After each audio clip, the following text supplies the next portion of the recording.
Calon doktor Saudari Rini Suryantini dipersilakan untuk memasuki ruang sidang.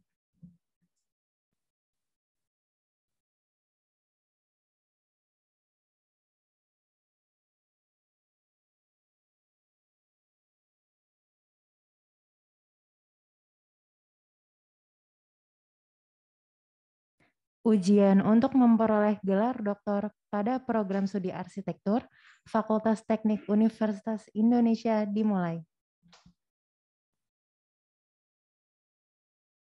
Baik, Mbak MC, Ibu, para hadirin, promotor, kopromotor, dan para penguji, baik yang ada di Fakultas Teknik Universitas Indonesia ataupun yang ada di rumah, ataupun di negara lain. Karena hari ini kita mendapatkan external examiner dari Malaysia, luar biasa. Pada hari ini, Sabtu, 21 Desember 2021, sidang terbuka promosi doktor Universitas Indonesia dengan ini saya buka. Calon doktor Rini Suryantini. Siap ya Bu Rini ya? Tadi pagi sempat menyiapkan sarapan untuk keluarga.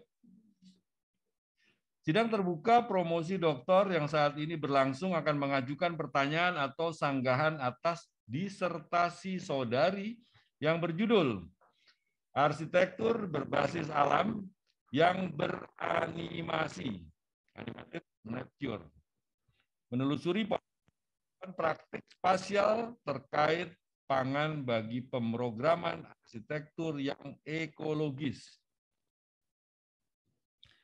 Sebelumnya kami perlu perkenalkan terlebih dahulu nama tim penguji sidang promosi doktor ini, sekaligus mengecek apakah suaranya baik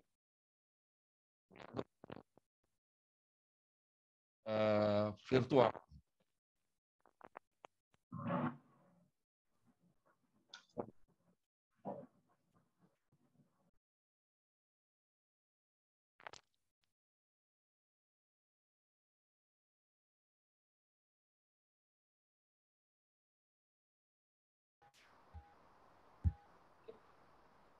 Tes. Oke. Itu nanti suaranya nggak masuk.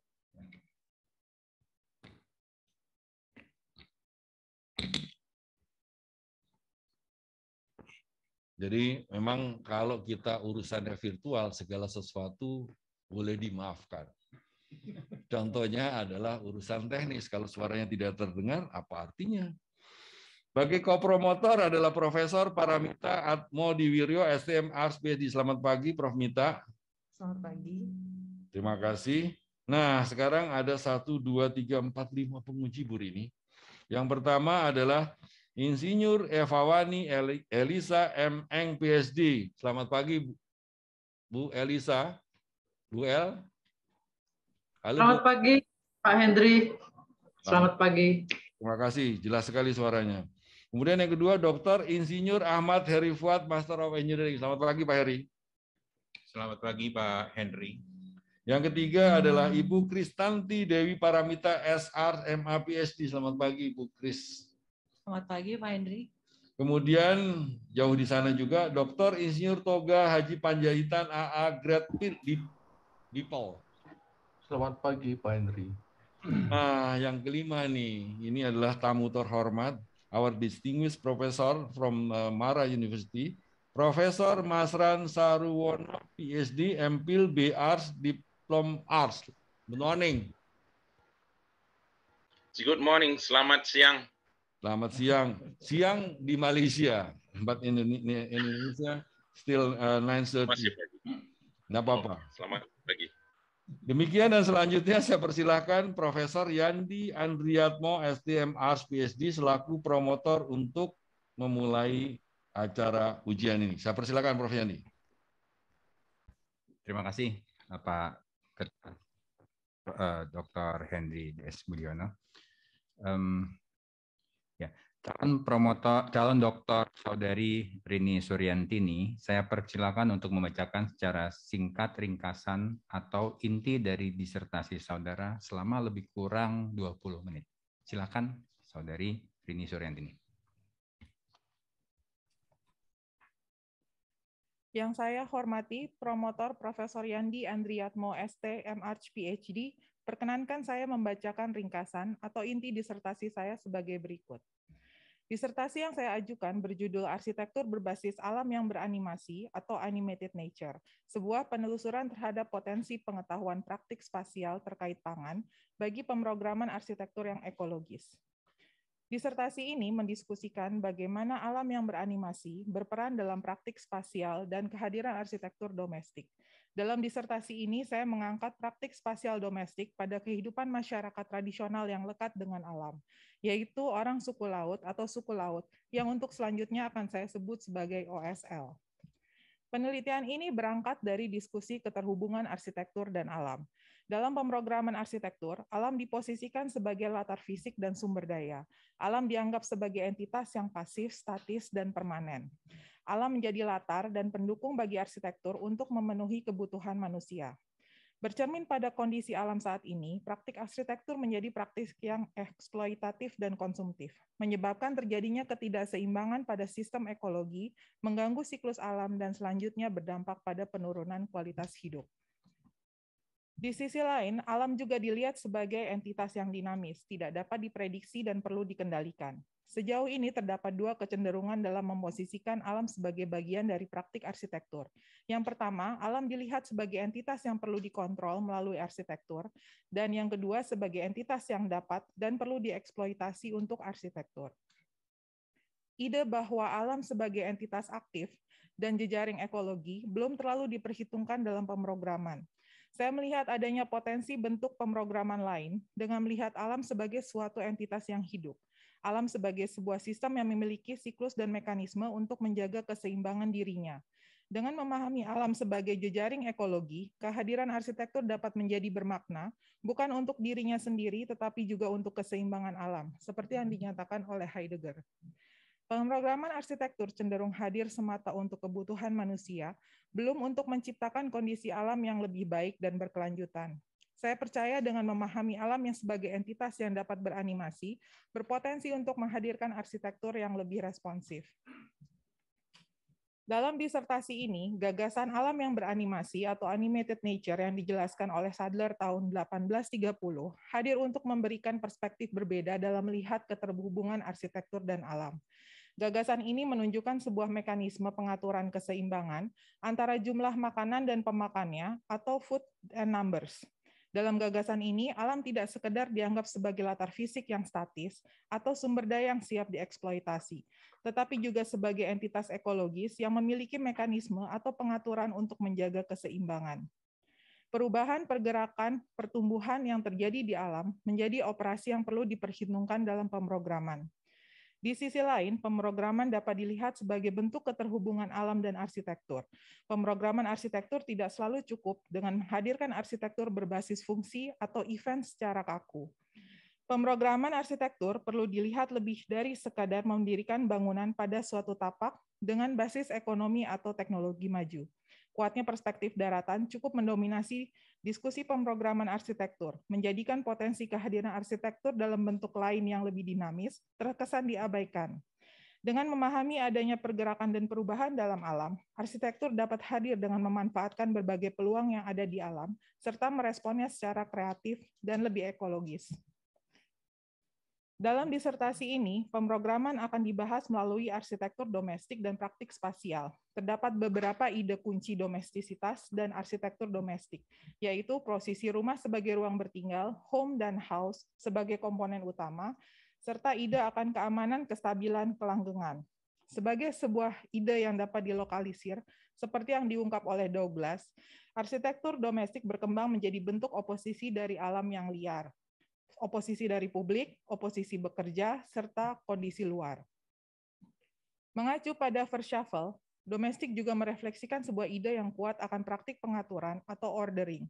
Melalui perspektif keseharian, ide domestik dapat dipahami sebagai praktik spasial yang lebih lanjut dapat ditelusuri melalui operasi-operasi yang dilakukan domestik.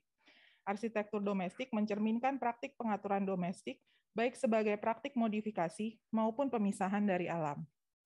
Melalui alam yang beranimasi, praktik spasial domestik berpotensi berubah. Demikian juga dalam menghadirkan arsitekturnya. Pemrograman arsitektur berpotensi hadir secara berbeda dalam alam yang beranimasi. Saya melihat arsitektur tradisional merupakan bentuk arsitektur yang memiliki kelekatan dengan alam melalui praktik yang dilakukan oleh domestik, khususnya dalam rangka menjaga kelangsungan hidup bersama. Arsitektur domestik tersebut berpotensi mencerminkan hubungan arsitektur dan alam yang luas dan dinamis. Berdasarkan latar belakang tersebut, saya mengajukan pertanyaan dalam penelitian sebagai berikut. Bagaimana praktik spasial terkait pangan dapat mengkonstruksi pengetahuan tentang arsitektur domestik berbasis alam yang beranimasi? Bagaimana praktik domestik berbasis pangan pada arsitektur tradisional menjadi bagian dari alam yang beranimasi? Aspek apa saja yang dapat dipelajari dari hubungan antara praktik domestik dan alam yang beranimasi yang berpeluang untuk menjadi basis pemrograman arsitektur yang ekologis. Penelitian dalam disertasi ini dilakukan dengan metode kualitatif dengan menggunakan pendekatan studi kasus atau single intrinsic case study. Penelitian ini menelusuri praktik spasial domestik terkait pangan dalam keseharian orang suku laut di air bingkai, Kepulauan Riau, yang dilakukan secara makro dan mikro. Pengumpulan data dilakukan pada tahun 2019 sampai 2021 dalam 2 tahap melalui observasi lapangan dan komunikasi jarak jauh. Penelitian ini dimulai dengan studi pendahuluan terkait alam yang beranimasi, ide domestik, pemrograman arsitektur, dan keterkaitan ketiganya. Penelusuran praktik keseharian dalam penelitian ini fokus pada praktik spasial terkait pangan dan praktik lain yang dilakukan OSL di air bingkai dan sekitarnya untuk memahami program arsitektur yang produktif dan kontekstual. Berdasarkan data yang ada, saya mencoba mengategorikan data secara tematis ke dalam 3 tema. Pertama, animasi alam yang menjadi basis bagi praktik spasial mereka. Kedua, operasi bergerak dan bersinggah domestik. Dan ketiga, kehadiran arsitektur domestiknya. Dalam penelitian ini, kelompok domestik OSL Air Bingkai merupakan keluarga besar yang terdiri dari 3 generasi yang dipimpin oleh Pak Bako. Pak Bako dan Bu Enah memiliki 6 orang anak yang sejak lahir ikut mengembara di laut dan kemudian menetap di air bingkai. Meskipun saat ini mereka sudah menetap di suatu lokasi, mereka tidak dapat hidup terpisah dari laut dan masih mengembangkan tradisinya mencari makan di laut. Berdasarkan penelusuran terhadap praktik spasial domestik OSL, penelitian ini menemukan 3 ide utama yang menyusun pemrograman arsitektur domestik. Yang pertama, arsitektur domestik merupakan bentuk praktik pembauran atau peleburan diri dengan alam. Yang kedua, praktik arsitektur yang dapat dilihat sebagai praktik pengaturan secara makro. Dan ketiga, pengaturan secara mikro. Penelusuran praktik spasial domestik OSL menunjukkan bagaimana mereka menjadikan praktik keseharian tidak terpisahkan dari alam yang beranimasi. Alam dilihat sebagai sebuah jejaring ekologi yang secara langsung menempatkan domestik sebagai bagian dari jejaring tersebut dan turut berperan pada keseimbangan alam. Praktik spasialnya tidak bermaksud untuk merekayasa kondisi alam untuk memenuhi kebutuhan domestik atau memutus hubungan dengan alam, melainkan mengikuti operasi alam dan menjadi arsitektur domestik yang berkelana. Pengaturan arsitektur secara makro berangkat dari temuan bahwa bergerak dan bersinggah merupakan basis bagi praktik spasial dalam alam yang beranimasi. OSL bergerak dan bersinggah untuk mengikuti atau menyesuaikan dengan migrasi dan ketersediaan pangan serta kondisi cuaca dan laut yang berubah seiring musim. Operasi bergerak dan bersinggah memperlihatkan bagaimana domestik membaca dan mencerap, memahami dan merespon operasi alam. Peluang yang tersedia akan mempengaruhi bagaimana dan kapan praktik spasial pencarian pangan dilakukan. Melalui pembacaan secara makro terhadap siklus alam, praktik spasial OSL hadir sepanjang tahun, namun dengan frekuensi yang berbeda. Bergerak dan bersinggah membentuk rangkaian ruang domestik yang dinamis. Aspek kedua dalam pengaturan makro adalah dinamika bentang domestik yang merangkai kehadiran arsitektur. Pergerakan dan persinggahan mereka dalam mencari pangan menunjukkan lintasan domestik yang terjadi. OSL mengkonstruksi ruangnya dengan bergerak mengikuti pangan di perairan Kepulauan Riau, di selat antara pulau, di antara laut dalam dan dangkal. Mereka juga bersinggah di titik-titik tertentu. Pembacaan permukaan bumi menunjukkan OSL beroperasi berdasarkan lapisan bumi yang berbeda, berkorespondensi dengan morfologi pesisir yang kaya akan habitat hewan dan tumbuhan laut. Penelusuran trajektoris atau lintasan yang terbentuk melalui pergerakan dan persinggahan mengungkap ide domestik sebagai sebuah rangkaian ruang dan bentang atau teritori yang dinamis. Arsitektur hadir tidak mengikuti batas yang melingkupi dan mengikat, baik secara geografis maupun administratif. Arsitektur domestik dapat berubah, bergerak, dan hadir silih berganti sesuai dengan bentang alam serta cuaca yang bervariasi. Kehadiran arsitektur pada latar fisik yang berbeda menjadikan ide domestik hadir sebagai sebuah bentang di perairan Riau. Diskusi ini berangkat dari domestik sebagai ide yang dapat dilokalisir, meskipun tidak berarti melekat pada satu tempat yang tetap, seperti yang dijelaskan oleh Douglas. Dalam penelitian ini, ide domestik hadir secara spasial sebagai susunan titik-titik simpul yang bermakna bagi sebuah domestik. Jejaring lintasan dan simpul yang bermakna menyusun kehadiran arsitektur domestik secara berbeda. Ide tersebut menjadikan bentuk arsitektur yang hadir tidak lagi mengacu pada satu bentuk rumah atau hunian sebagai pusat dari ide domestik. Alam yang beranimasi memberi kemungkinan bahwa arsitektur yang hadir tidak lagi menekankan bentuk tunggal yang statis dengan kelekatan yang permanen. Saat domestik OSL bergerak dan bersinggah, domestik tidak hanya menjadikan sampan sarana bergerak dan bekerja, tetapi juga bertinggal. Pergerakan dan persinggahan dengan sampan juga memperlihatkan bagaimana pengaturan spasial domestik tidak hanya fokus pada pengaturan kondisi di dalam, tetapi juga meluas ke kondisi luar dan selalu terhubung dengan alam yang beranimasi. Dalam domestik yang berkelana, pengaturan tersebut menunjukkan bahwa arsitektur domestiknya mengakomodasi peleburan fungsi kerja dan bertinggal, alih-alih menjadikan sampan hanya sebagai arsitektur untuk bekerja atau bertinggal saja. Pengaturan ruang, objek domestik, dan elemen arsitektur, khususnya pada sampan, memperlihatkan adanya mekanisme spasial yang terjadi saat domestik mengubah susunan objek dalam sampan berkajang mengikuti aktivitas yang dilakukan. Penggunaan elemen arsitektur kajang dan papan lantai sampan menunjukkan ide shared resources dalam arsitektur domestik OSL. Ide tersebut menggambarkan penggunaan material secara bersama atau berbagi untuk bentuk arsitektur yang berbeda. Kajang dan papan sampan menjadi shared resources karena wujud yang generik, umum, sederhana, atau mentah. Karakter bentuk tersebut memungkinkan elemen arsitektur untuk disusun ulang tanpa formula yang mengikat, dipertukarkan, dan serbaguna. Logika shared resources menjadikan objek domestik dan elemen arsitektur, dalam hal ini dapur, kajang, dan papan sampan menjadi perangkai keseluruhan program bertinggal OSL. Domestik OSL yang berkelana memberikan perspektif yang berbeda dari pemrograman arsitektur yang selama ini ada.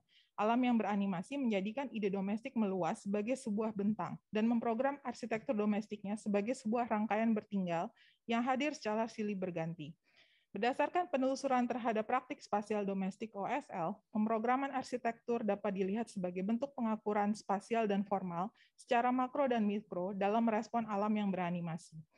Praktik spasial tersebut dapat mendemonstrasikan sebuah pemrograman arsitektur yang ekologis. Disertasi ini dibangun berdasarkan pemahaman akan alam yang beranimasi sebagai konteks arsitektur. Pemahaman ini menempatkan manusia dan praktik spasial kesehariannya sebagai bagian yang tidak terpisahkan dari alam. Temuan penelitian ini mengungkap 3 aspek penting yang mengkonstruksi pengetahuan alam yang beranimasi. Aspek pertama menunjukkan bahwa keterhubungan arsitektur dan alam dibangun berdasarkan animasi alam. Aspek ini menekankan bagaimana domestik menjadi sebuah praktik pembauran dengan alam dan menjadikan membaca dan merespon operasi alam secara utuh sebagai tindakan penting dalam praktik spasial. Aspek kedua menunjukkan ide domestik yang memiliki keterhubungan yang menerus dengan alam. Aspek ini menekankan bagaimana operasi bergerak dan bersinggah sebagai operasi spasial dasar yang menjadikan domestik berkelana dan terdistribusi. Ide domestik sebagai sebuah bentang yang dinamis. Pemrograman yang berbasis siklus alam. Aspek ini menekankan pemrograman arsitektur sebagai sebuah rangkaian adaptasi bertinggal. Pemrograman tersebut menunjukkan pentingnya relasi part to whole melalui program dan subprogram dalam merespon animasi alam. Ketiga temuan tersebut mengindikasikan potensi untuk menghadirkan bentuk keterhubungan arsitektur dan alam yang lebih baik. Arsitektur dapat menjadi pemrograman yang dinamis dan bagian dari animasi alam, bukan sebagai bentuk yang masif, permanen, statis, dan berjarak dengan alam. Melalui gagasan alam yang beranimasi, temuan penelitian ini memberikan beberapa kontribusi pada pemahaman hubungan arsitektur dan alam, domestisitas, dan implikasinya pada pemrograman arsitektur. Kontribusi pertama adalah dalam cara pandang yang melihat alam sebagai salah satu aspek penting dalam mengorganisir arsitektur. Jika Rapoport melihat alam sebagai salah satu modifying factors dari bentuk arsitektur, maka penelitian ini mendemonstrasikan lebih jauh bentuk keterhubungan dan aspek-aspek yang menjadi penting bagi kehadiran arsitektur di alam. Kontribusi kedua berkaitan dengan diskusi domestisitas. Melalui alam yang beranimasi, domestisitas tidak lagi memperlihatkan pemisahan atau modifikasi, tapi justru menjadi ide untuk menjalin keterhubungan yang menerus antara arsitektur dengan alam. Kontribusi ketiga terkait dengan diskusi pemrograman arsitektur. Pemrograman arsitektur berbasis siklus alam menjadi salah satu kontribusi penelitian ini sebagai pemrograman yang masih belum banyak diungkap. Melalui alam yang beranimasi, pemrograman menjadi pengaturan yang adaptif yang bertujuan untuk menyelaraskan dengan operasi alam, bukan hanya untuk memproduksi bentuk atau fungsi yang spesifik. Kontribusi keempat terletak pada metode penelitian kualitatif dengan memanfaatkan berbagai sumber informasi dan data. Penelitian ini memperlihatkan bagaimana penelusuran praktik spasial dapat dilakukan pada masa pandemi. Dengan memanfaatkan berbagai sumber informasi dan data, strategi ini dapat memperkaya informasi penelitian selain yang dapat diperoleh langsung di lapangan. Kontribusi kelima, saya melihat potensi penelusuran praktik spasial secara mikro pada konteks arsitektur tradisional dapat menjadi suatu cara untuk mempelajari pemrograman dengan basis yang berbeda. Penelusuran praktik secara mikro dalam penelitian ini memperlihatkan adanya dinamika dalam pengaturan ruang dan bentuk yang selama ini masih jarang terungkap. Temuan dari penelitian ini mengisi celah diskusi arsitektur tradisional melalui pembahasan kehadirannya sebagai pemrograman arsitektur alam yang beranimasi. Dalam melakukan penelitian ini terdapat beberapa keterbatasan yang menjadi kendala, khususnya dalam pengumpulan data. Kondisi spesifik yang terikat pada bentang alam yang merupakan perairan menjadikan akses ke lokasi relatif terbatas, terlebih lagi dikarenakan adanya pandemi. Dengan pengumpulan data jarak jauh, terdapat kemungkinan belum terungkapnya rincian operasi dari praktik spasial yang terkait dengan respon membaca alam yang beranimasi. Di sisi lain, saya melihat adanya potensi terkait pengembangan penelitian, seperti mempelajari lebih lanjut aspek ekologi dari praktik spasial yang merespon alam yang beranimasi. Selain itu, terbuka juga penelusuran praktik-praktik arsitektur tradisional yang lain dengan menggunakan operasi domestik serupa sebagai basis pemrogramannya. Demikian ringkasan disertasi yang saya sampaikan. Terima kasih. Terima kasih, Bu Rini, calon doktor untuk Promo Venesa Rini Suryantini. Anda diberikan waktu 15-20 menit, Anda bisa gunakan tepat sekali. Saya Henry DS Budiono dari bidang ilmu saya teknik mesin, jujur sebenarnya. Jadi saya selalu bangga, saya selalu terkaget-kaget kalau disuruh jadi ketua sidang promosi dari arsitektur. Terima kasih Pak Bagus. Bu Enah, Pak. Bu Enah, Bu. Perjalanan itu ternyata memberikan dalam. Well, Doktoral Kandidat Rini Suryantini, we will continue today's session with occasion and reviews from the examiner. I invite our first examiner, Profesor Masran Saruwono, PhD, MPhil, BArs, Diplom Arts from the University Teknologi Mara, Malaysia, to deliver his question and review. Time is yours, Prof. Marsan. Terima kasih, Bapak Dekan. Terlebih dahulu saya mengucapkan selamat pagi kepada semua yang hadir pada pagi ini. Promoter, Bapak Dekan sendiri, promoter, Prof. Yandi dan juga Prof. Paramita, dan juga para penguji. Saya sebagai penguji yang kelima diminta untuk membentangkan atau untuk menanya beberapa soalan. Tapi walau bagaimanapun untuk permulaan saya mohon permisi untuk mengajukan sesi ini daripada saya dalam bahasa Inggeris. First of all, Rini Suryantini, yeah, the candidate.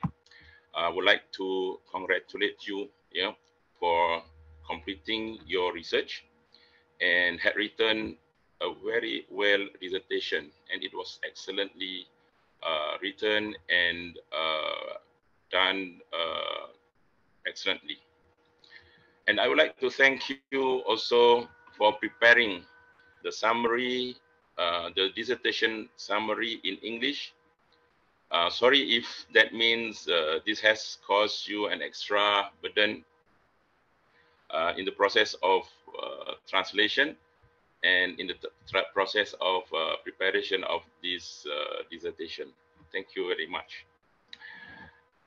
First of all, I'm also pleased to verify the amendments which you had made based on the previous session, yeah, which we had made comments and suggestions given during the first examination. And I would like to verify that it was satisfactorily done and well done, in fact. As a result, I am of the opinion that the dissertation presents the overall purpose, method, and findings comprehensively and succinctly. For the benefit of all present here, I would like to briefly ask you to give a little bit of explanation based on the following question. The first thing, as with any other research, can you just explain to us what would be your novelty of research? Can you explain very briefly? That is number one. Number two, you have listed down 5 contributions as the main discoveries or the main contribution of the research, and which one you think you consider the most important and why? That is number two. And the next one, which is the final one, based on the research that you have done, is there any suggestion that would impact certain contents of architectural theory that requires review, especially for the local architectural program, yeah, either in your country or in this particular region? Thank you very much. These are the 3 questions that I already prepared, and hopefully you will be able to answer briefly. Thank you very much. Thank you, Prof. Masran. Thanks to you. Thank you, Pak Henry. To the esteemed Professor Masran Sarwono, PhD, MPhil, D.Arch, Deep Arch, allow me to respond to your questions and reviews. Thank you for the questions. I would like to respond that regarding the novelty itself, I consider that this research offers a novelty in the discussion of programming and architecture and related to nature. Previously, programming in architecture always considered function and events as the main basis of the programming itself. But through this research, I found out that the programming itself of architecture using the animated nature can actually expand the theory itself. Regarding the contribution, the question was, what is the most important contribution that I thought and why? In this case, I think that the programming itself would be my contribution to the discussion of the programming regarding the basis itself. Secondly, I think is it okay that I answer more than one? Because I think they are quite important for me. The second one is the discussion of the domesticity. Before that, we always see that the domesticity consider house as a rigid separation from the public and from the working ideas.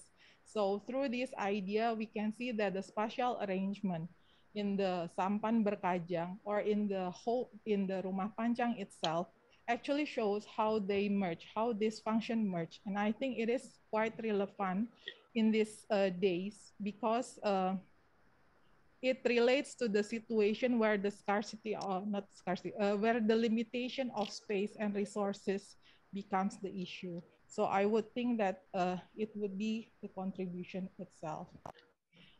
And the third questions, any suggestion to certain architectural theory? Well,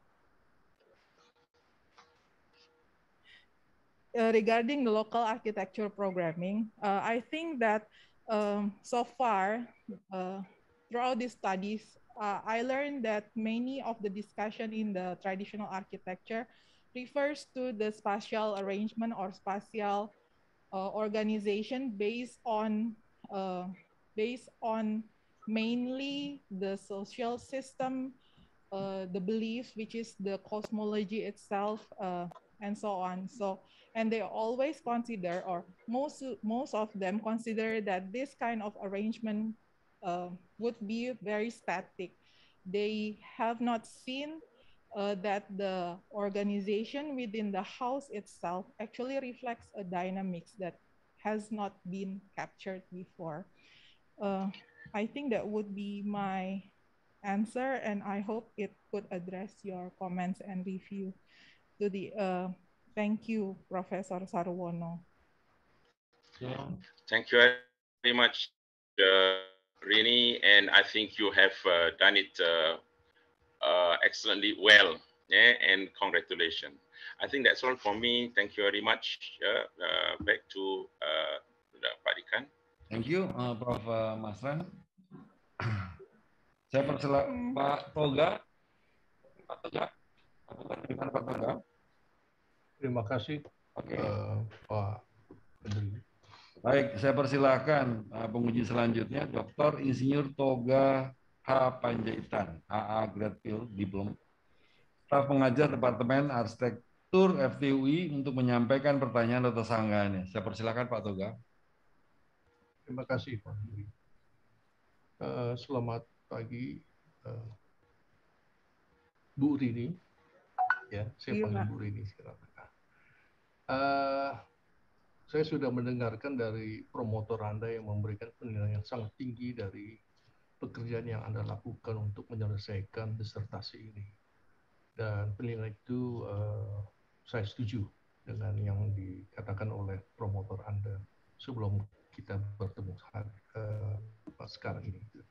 Nah, memang mungkin ada 3 pertanyaan, tapi sebelumnya saya mau memberikan sedikit komentar ya tentang disertasi yang Anda sudah siapkan. Gitu. Yang menjadi fokus saya dalam katakanlah mengkritik ya disertasi Anda itu kelihatannya pada saat Anda membuat satu tulisan itu seperti tulisannya itu bermain musik gitu loh. Jadi ada irama yang berulang-ulang ya. Tapi kadang-kadang irama yang berulang itu juga diatur mengenai dengan irama yang sedikit berbeda tapi kontennya sama gitu loh ya. Itu yang menjadi pertanyaan, bukan pertanyaan tapi saya punya komentar gitu ya. Kemudian yang kedua, kalau ini pertanyaan mengenai judul ya. Judul Anda itu coba saya lihat buku Anda ini adalah arsitektur berbasis alam yang beranimasi menelusuri potensi pengetahuan praktik spasial terkait pangan bagi pemrograman arsitektur dan ekologis. Kata pangan ini yang Anda tulis di sini, kalau di dalam disertasi Anda, mungkin jauh lebih sedikit persentase yang dibicarakan dibandingkan domestik gitu loh.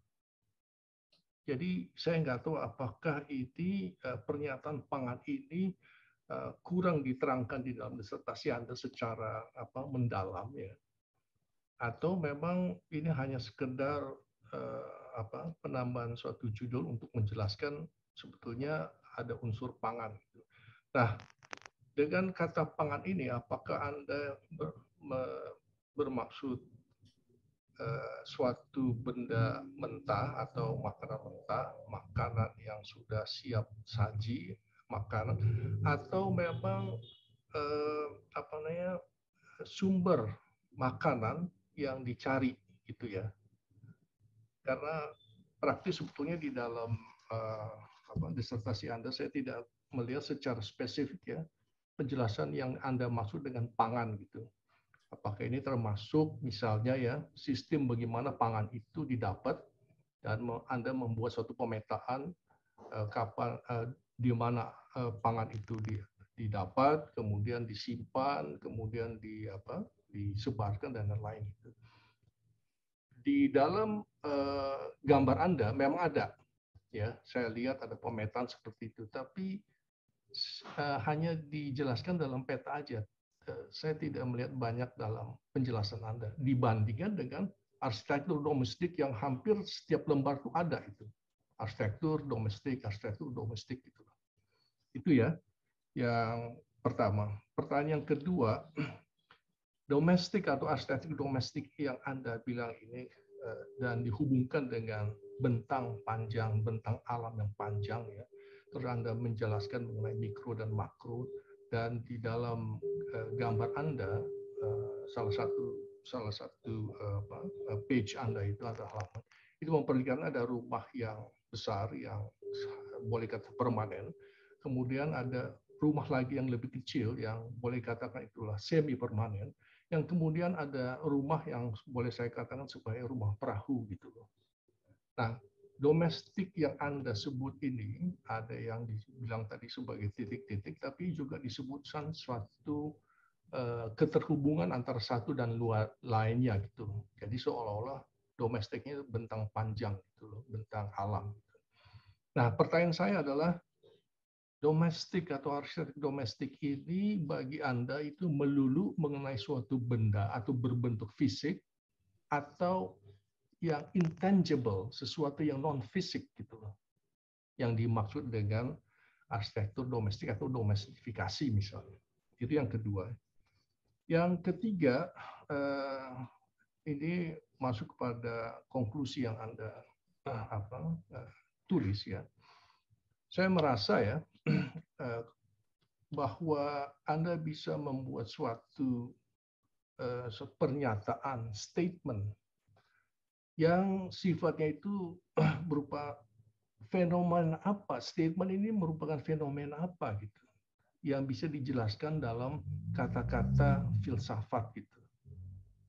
Itu saja, terima kasih. Silakan Bu Rini.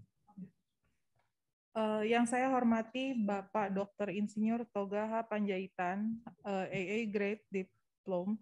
Perkenalkan saya untuk menjawab pertanyaan atau sanggahan yang Bapak ajukan. Saya berterima kasih atas kritik dari Bapak yang terkait dengan penulisan, yang memang saya sendiri menyadari hal tersebut menjadi keterbatasan saya dalam menuliskan kata-kata dan kemudian akhirnya menjadi seperti bermain musik seperti yang Bapak sampaikan. Terkait dengan pertanyaan yang Bapak sampaikan, judul arsitektur berbasis alam yang beranimasi dengan penelusuran praktik pangan, sebenarnya saya melihat bahwa pangan itu sendiri sebagai sebuah sumber daya. Pangan di sini saya artikan tidak hanya sebagai sebuah materi yang siap dimakan atau disajikan, tetapi sebuah materi yang sebenarnya atau sumber daya yang memiliki kehidupannya sendiri. Dan sumber daya tersebut menjadi bagian dalam alam yang beranimasi. Saya melihat bahwa pangan memang sebenarnya penting, khususnya terkait dengan praktik spasial terkait pencarian pangan, menjadi penting untuk menggambarkan bagaimana perpindahan migrasi dari pangan dan ketersediaan yang berbeda-beda tersebut menjadikan domestik harus bermanuver di antara alam. Dan kemudian bagaimana menjadikan domestik tersebut berkelana. Nah, mungkin itu yang saya ingin coba sampaikan di dalam penelusuran praktik spasial terkait pangan itu sendiri.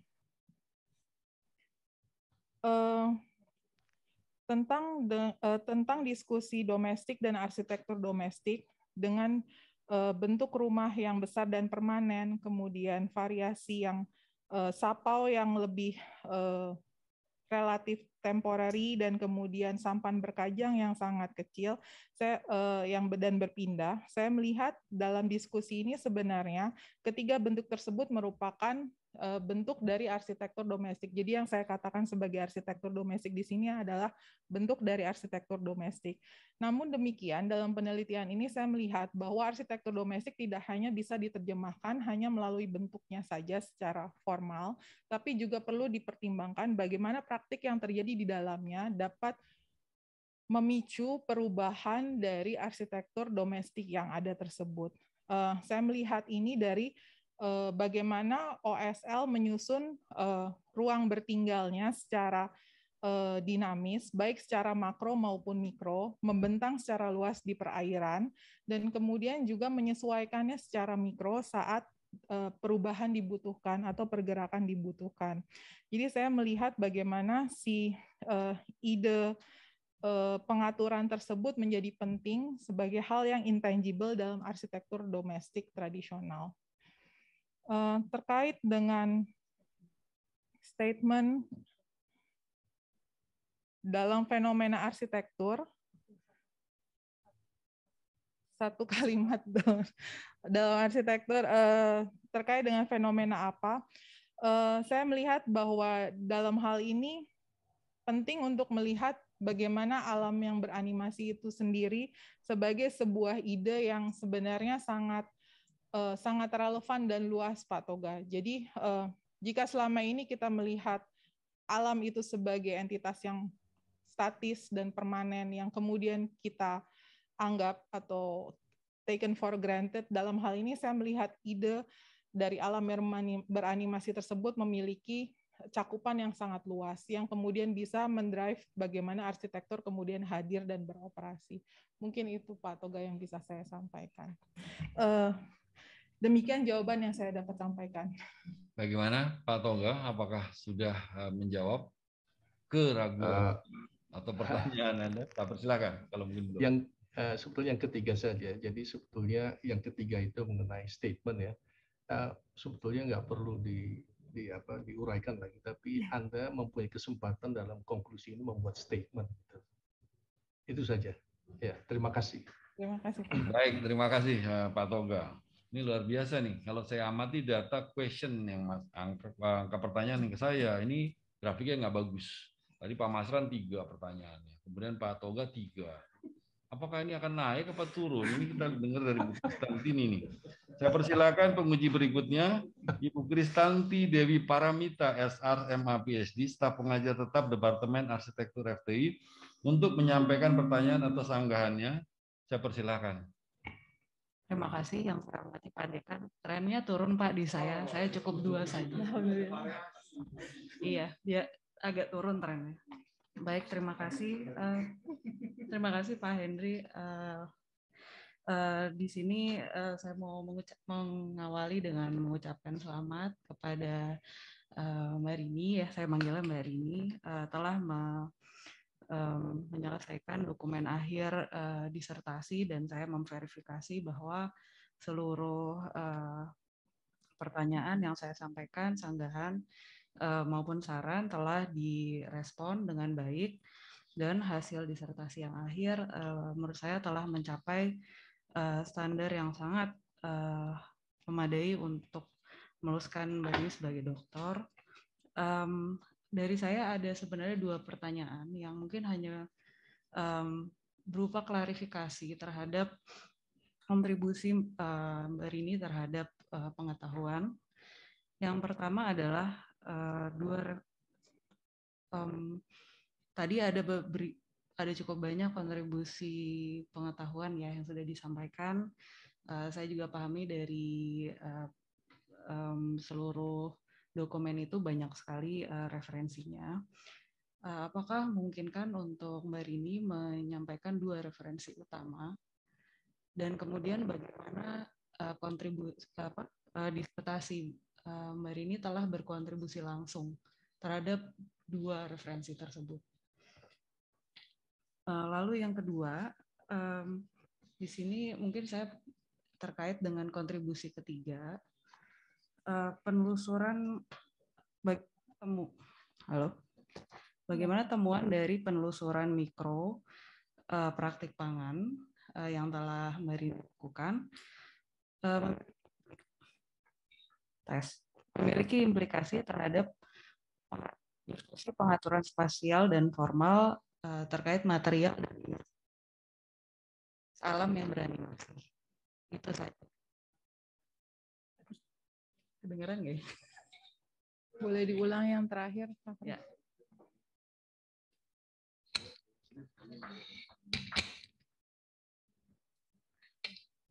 Baik, jadi yang pertama, mohon Mbak Rini dapat menyebutkan 2 referensi utama yang menjadi basis dari disertasi Mbak Rini, lalu kemudian bagaimana disertasi Mbak Rini berkontribusi langsung terhadap kedua referensi tersebut.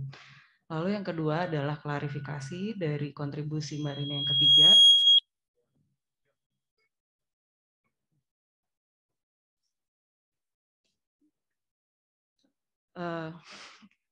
Ini ada apa nih? Yang kedua adalah kebutuhan untuk klarifikasi dari kontribusi Mbak Rini yang ketiga terkait pemrograman ya. Bagaimana penelusuran mikro terhadap praktik pangan berimplikasi terhadap diskusi pengaturan spasial dan formal material dan imaterial berbasis alam yang beranimasi. Apakah ada mungkin penjelasan lebih lanjut terkait sub program dan lain sebagainya yang menunjukkan implikasi yang setara dengan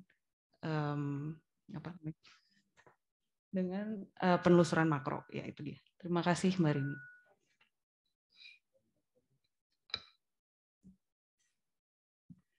Yang saya hormati Ibu Kristanti Dewi Paramita, SARS MA, PhD, perkenankan saya untuk menjawab pertanyaan atau sanggahan yang Ibu ajukan.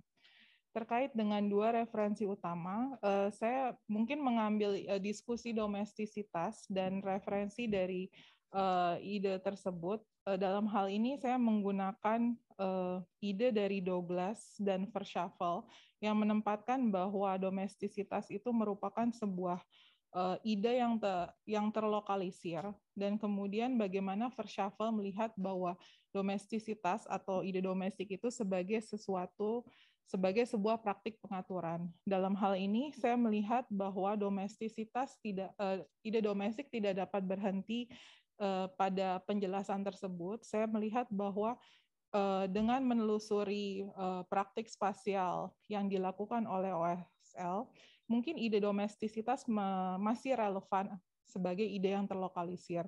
Namun demikian, dengan adanya pergerakan dan persinggahan, saya melihat bahwa ide tersebut meluas, artinya tidak berhenti pada satu titik yang fix. Dalam hal ini, ditunjang dengan penelusuran bergerak dan bersinggah itu sendiri, bagaimana ide domestik menjadi sekumpulan titik-titik simpul serta jejaring lintasan yang memperluas domestik sebagai sebuah bentang atau sebuah bentang yang sangat dinamis, artinya tidak menjadi sebuah posisi yang statis atau permanen. Nah, terkait dengan pemrograman, diskusi pemrograman sebagai kontribusi ketiga saya melihat bahwa apakah penjelasan terkait praktik mikro dapat setara dengan praktik spasial makro? Kalau nggak salah pertanyaannya gitu ya. Implikasinya. Saya melihat bahwa dalam diskusi spasial, bisa mundur satu lagi, spasial dan formal, saya melihat bahwa pengaturan penggunaan material dan objek material di dalam sampan berkajang dalam hal ini sebagai sebuah bentuk praktik mikro yang menjadi sangat dinamis dan menunjukkan adanya sebuah mekanisme spasial. Dalam hal ini terkait dengan mekanisme spasial, saya menemukan bahwa terdapat banyak mekanisme spasial yang secara fleksibel dilakukan oleh OSL dan dalam mengadaptasi sampan berkajangnya.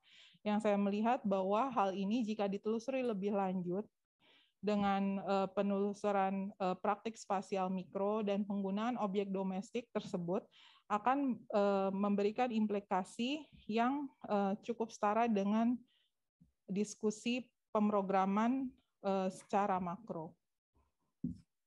Demikian jawaban yang dapat saya berikan.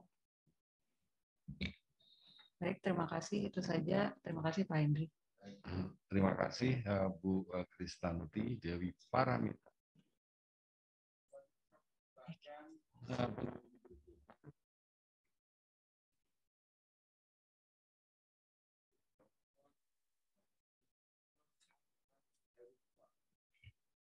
Master of Engineering, staf pengajar tetap Departemen Arsitektur Fakultas Teknik UI untuk menyampaikan pertanyaan atau sanggahannya. Saya persilakan Pak Heri. Baik, terima kasih Pak Dekan. Bismillahirrahmanirrahim. Assalamualaikum warahmatullahi wabarakatuh. Pertama-tama tentu saya ingin menyampaikan apresiasi saya kepada Ibu Rini yang telah demikian cermat, tajam, dan sangat baik dalam menyusun disertasinya dan juga melakukan penelitian yang ini semua diselesaikan dalam waktu yang tepat begitu. Jadi saya mengapresiasi itu. Ada beberapa pertanyaan. Jadi kalau Pak Dekan menyatakan grafiknya harus turun, maka pertanyaannya cuma 2, Pak. Begitu. Sebenarnya kepengennya 1, tapi nanti kok cuma 1 nanya. COVID, Pak.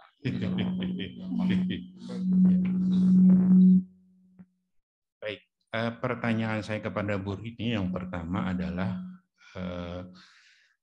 mungkin bisa ditegaskan kembali Anda mempunyai 5 sumbangan di dalam penelitian ini begitu. Dapatkah ditegaskan kembali kepada kami mana yang merupakan terobosan dan mana yang merupakan penegasan atas gagasan-gagasan yang sudah ada? Itu pertanyaan yang pertama. Lalu pertanyaan yang kedua adalah di kontribusi yang keempat terkait dengan metode penelitian yang metode penelitiannya kualitatif, Anda memang menyebutkan ada kendala-kendala di dalam pelaksanaan penelitiannya. Nah, bisa ditegaskan kembali kepada kami sebenarnya apa sumbangan dari cara Anda meneliti ini dalam pengumpulan data, karena keterbatasan waktu Anda, keterbatasan karena pandemi COVID, sehingga Anda tidak bisa hadir atau meneliti secara intens pada kegiatan orang suku laut, sehingga dilakukan dengan cara-cara yang berbeda. Itu saja barangkali. Terima kasih. Baik, silakan. Yang saya hormati Bapak Dr. Insinyur Ahmad Heri Fuad M.Eng, perkenankan saya untuk menjawab pertanyaan atau sanggahan yang Bapak ajukan. Jika saya diminta untuk menegaskan kembali mana yang merupakan terobosan dan mana yang merupakan penegasan dari gagasan, saya melihat bahwa diskusi terkait dengan pemrograman arsitektur merupakan hal yang saya coba terobos dalam disertasi ini. Sebelumnya diskusi arsitektur yang berkembang secara formal melihat bahwa pemrograman melihat bahwa fungsi dan menghadirkan event sebagai sesuatu yang sangat penting. Jadi arsitektur yang dihadirkan terjadi secara rigid dan kaku dengan fungsi yang sangat definitif. Nah, dalam hal ini saya melihat bahwa pemrograman yang dilakukan oleh orang suku laut menunjukkan bahwa animasi alam itu dapat menjadi basis bagi pemrograman arsitektur, khususnya arsitektur domestik. Dalam hal ini, program yang terjadi tidak hanya terjadi secara, justru tidak terjadi secara definitif, justru sangat terjadi secara adaptif dan fleksibel, dan kemudian bisa meluas dan menyempit sesuai dengan animasi alam. Hal ini juga sempat disinggung oleh Fiedler bahwa pemrograman yang ada merupakan pemrograman yang saklek dan biasanya merefer pada kondisi ekonomi dan teknologi yang ada. Dalam hal ini saya melihat bahwa alam yang beranimasi tersebut sebagai basis pemrograman merupakan dari terobosan dalam penelitian ini dengan menempatkan bagaimana si alam dan kemudian teknologi yang berkembang secara lokal dapat menunjukkan posisi arsitektur yang berbeda dari yang berkembang secara formal. Terkait dengan penegasan gagasan, saya melihat apa yang kemudian saya coba telusuri di sini melalui praktik spasial. terkait dengan domestik dan keterhubungan dengan alam merupakan sebuah penegasan. Jika sebelumnya banyak studi yang berkembang terkait dengan domestik dan bagaimana kemudian dia dapat dilihat sebagai sebuah entitas yang dinamis, yang tidak selalu terpaku pada ide house, saya mencoba melihat bahwa ternyata memang ide domestik dapat meluas dan berkembang dan diproyeksikan terhadap suatu bentang alam. Kemudian diskusi dengan keterhubungan, saya melihat bahwa terdapat upaya diskusi yang menunjukkan bahwa memang arsitektur dapat menjadi sebuah upaya bagian dari alam itu sendiri. Tapi diskusi yang berkembang tersebut belum melihat bahwa alam sendiri memiliki mekanisme, dan hal ini saya mencoba menegaskan bahwa dengan melihat alam yang beranimasi, arsitektur dapat dibaca seperti demikian.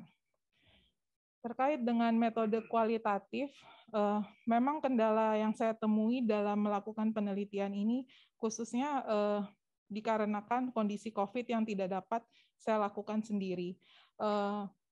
Oleh karena itu, saya sempat menjelaskan bahwa penelitian ini dilakukan dalam 2 tahap. Yang pertama secara langsung di lapangan, dan yang kedua saat ingin melakukan kunjungan berikutnya terkendala karena keterbatasan protokol kesehatan.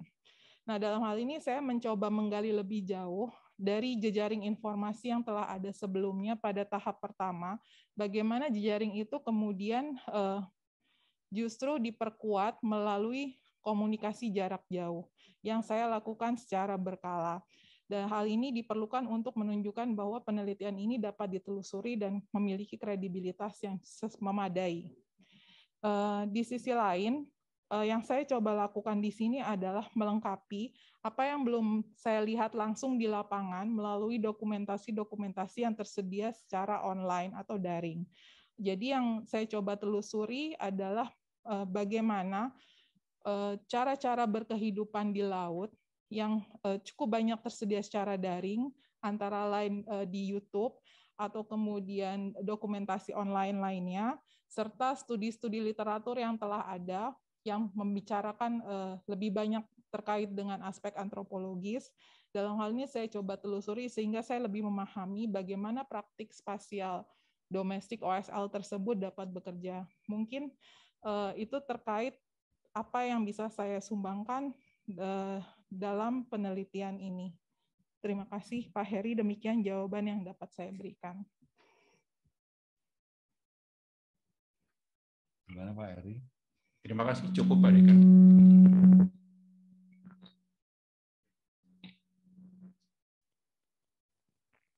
Des. Pak Heri Fuad. Elisa Sensei, imaska anasa. Mas. Saya persilahkan, ini yang terakhir. Penguji berikutnya, Insinyur Eva Wani Elisa, Master of Engineering PhD. Staf pengajar tetap Departemen Arsitektur FTI untuk menyampaikan pertanyaan atau sanggahannya. Saya persilahkan Bu Eva Wani. Baik, terima kasih Pak Dekan. Bismillahirrahmanirrahim. Assalamualaikum warahmatullahi wabarakatuh. Saya penanya terakhir, jadi agak susah nih karena semua pertanyaan sudah diborong di depan ya. Oke, tentu pertama saya harus menyampaikan apresiasi ya kepada Ibu Rini, calon doktor yang sudah menjalankan riset ini dalam waktu yang tepat ya. Ini extra excellent menurut saya karena 3 tahun ya, 2/3 dari disertasi ini dilakukan di masa pandemi ya. Penyusunan disertasi ini sangat luar biasa dan terlebih lagi objeknya itu OSL ya. Semacam unheard community ya yang jarang dibahas dan diungkap dengan cara yang sangat brilian. Memang saya juga setuju tadi yang disampaikan juga oleh promotor, dan promotor ini memang satu hasil yang luar biasa. Nah, saya tidak akan membahas mengenai konten ya, karena tadi ternyata di depan sudah banyak dibahas. Saya lebih tertarik dengan soal data ya. Pertama, saya sangat mengapresiasi ya perhatian Anda terhadap detail, itu terekspos di setiap komponen ya. Misalnya kalau unit living itu mulai dari kuali, kompor, kemudian dapur, lalu ke unit living, lalu loncat ke landscape permukaan bumi dan laut ya, seperti itu. Kemudian kalau yang livelihood atau make living-nya juga demikian. Jadi apa ya, komponen-komponen itu ada lagi fragmen-fragmen yang juga direpresentasikan secara detail dalam gambar-gambar yang sangat bagus, rapih, enak dipandang gitu ya. Anda menggunakan metode line drawing ya, kalau saya amati. Jadi Anda kalau line drawing itu kan fokusnya ke kontur ya, garis-garis yang diikuti dari foto misalnya ya. Sementara kalau di real situation itu tentu ada warna, ada tekstur, ada shading gitu ya. Artinya apa ya? Kalau di dalam line drawing itu tentu gradasi shading misalnya tidak terungkap ya, karena mengikuti garis-garis linear tadi. Nah, di satu sisi wujud real dalam keseharian OSL ini tentu sangat scattered ya. Saya juga sangat familiar ya dengan tempat-tempat seperti Kampung Laut karena saya juga cukup terbiasa mengunjungi tempat-tempat seperti itu di kampung-kampung kumuh misalnya ya. Kadang-kadang kan tidak berpola, kadang terselubung oleh benda-benda yang terkesan lusuh begitu ya, mungkin abandoned di mata kita, tapi sebetulnya di mata mereka berbeda. Jadi saya melihat Ibu Rini ini mencoba dengan teknik line drawing itu menstrukturkan ya dan mensistemasikan sifat-sifat ruang OSL yang acak, yang nggak berpola itu menjadi orthogonal space gitu ya, yang sifatnya itu matematis, terukur gitu ya, bisa diukur sentimeter, meter, bahkan kilometer ya, pakai Maimon phase itu ya, apps itu ya. Satu ruang matematis itu bagi kami, bagi kita pasti familiar ya, karena bicara bilangan mulai dari 0 sampai tidak terhingga misalnya seperti itu. Nah, sementara itu kalau aktor OSL itu kan bagi mereka ruang-ruang dan semua atribut keseharian mereka barangkali kalau kita merefer ke pendapatnya Bolno ya dalam bukunya Human Space itu kan mereka mengalami ruang itu secara instinktual ya, intuitif ya. Mungkin makna center axis itu bisa jadi sangat unik ya, mungkin juga tidak stabil gitu ya. Kalau kita bicara ruang makronya, landscape, laut, pulau, mungkin di mata OSL itu adalah sebuah proses alami yang diolah dalam satu proses interaksi yang panjang gitu ya. Di situ juga ada kosmologi, ada nilai-nilai sakral gitu ya. Nah, tapi justru itu yang memperkaya Anda membangun narasi konstruksi pengetahuan alam beranimasi tadi ya. Nah, mungkin pertanyaannya di satu sisi memperkaya, tapi di sisi lain ada nggak kemungkinan ada hal-hal yang justru tereduksi ya? Karena Anda mencoba mentransfer dari bahasa ruang eksperientalnya si OSL ke dalam gambar-gambar yang Anda representasikan di dalam line drawing itu ya. Itu yang pertama ya. Kemudian yang kedua kaitannya dengan data ya. Anda sampaikan bahwa karena pandemi ya, hanya sekali ke lapangan, setelah itu Anda sangat mengandalkan data dari wawancara ya. Saya bahkan mencoba menyimak transkrip yang Anda sampaikan ya di lampiran di bagian belakang itu kan ada kira-kira 60 lembar ya transkrip dari wawancara yang Anda susun sangat bagus, sangat rapih gitu ya. Tapi di situ saya juga berpikir ya, memang metode transkrip ini belakangan banyak dipakai oleh dalam penelitian arsitektur ya. Jadi cuman di situ memang ada persoalan yang terkait dengan dalam sosiologi itu transkrip itu kan kaitannya dengan apa yang disebut sebagai conversation analysis, bukan conservation ya, tapi conversation, analisis percakapan gitu ya. Nah di situ itu ada olah tutur ya, alih tutur, kemudian peralihan topik, lalu ada fenomena hidden language, misalnya ya language negotiation, hal-hal seperti itu. Nah, saya paham mungkin orang suku laut juga pasti bisa bahasa Indonesia ya. Cuman saya agak pengen bertanya juga kepada Anda, ada nggak sebetulnya masalah semacam language barrier gitu? Ada nggak persoalan isu interpretasi misalnya ya? Apakah bagaimana Anda menjaga koherensi percakapan itu melalui telepon ya, tidak langsung bahkan melalui telepon gitu. Nah, kalau seandainya tidak ada pandemi dan Anda apa yang Anda amati lebih dalam itu bisa Anda lakukan, atau dengan lain kata ya, bagian paling lemah dari data Anda, menurut Anda yang perlu diverifikasi di lapangan itu apa? Kalau misalnya Anda punya kesempatan untuk ke sana gitu ya. Itu yang kedua. Ini hanya 3 ya, Pak Dekan. Mungkin yang terakhir ya. Yang terakhir ini kaitannya dengan kontribusi ya. Menurut saya penelitian Anda itu sangat penting, potensinya sangat besar, tapi saya melihat itu bahkan bukan untuk arsitektur yang as usual gitu, bukan untuk arsitek yang tugasnya itu semacam form giver gitu ya, mendesain dena, fasad, bukan seperti itu, tapi arsitek as designer of ecosystem, mungkin seperti itu ya. Saya kapan itu menyimak presentasinya Biak Engels dari BIG itu ya, arsitek yang sangat terkenal di Dubai ya, presentasi di Dubai lewat YouTube sih tentunya ya, tentang project Mars Science City ya. Jadi itu adalah project untuk membuat prototipe ekosistem kehidupan di Mars ya. Nah, yang menarik kenapa saya sampaikan di sini, si Engels ini melihat preseden permukiman di Tunisia ya, di desa namanya Hadets ya. Saya coba browsing juga di Google Earth itu, di situ ada komunitas yang bertahan hidup di gurun yang sangat sangat radikal gitu ya, situasinya air susah gitu dengan cara menggali gitu. Nah, si Engels ini bicara mengenai arsitektur vernakular Mars ya. Jadi arsitektur Marsian itu menurutnya itu tercipta bukan hanya sekedar dari kecanggihan artifisial lalu teknologi 3D printing gitu, tapi bagaimana menciptakan satu embrio ekosistem kehidupan yang paling mendasar ya, karena nanti diharapkan manusia ke sana itu nggak bawa atribut dari bumi, jadi terlalu mahal gitu ya. Artinya saya jadi melihat mungkin riset Anda ini memang tidak untuk arsitektur yang tadi yang saya sampaikan ya, mungkin memang konteksnya harus sama sekali baru gitu. Bahkan mungkin bukan untuk arsitektur pesisir ya. Jadi sesuatu ya memang nggak sampai untuk arsitektur untuk Mars juga bukan ya, itu udah jadi proyeknya big ya, proyek yang sangat panjang ya, karena ini bicara mengenai situasi nanti 2 abad lagi, tapi udah mulai dari sekarang gitu.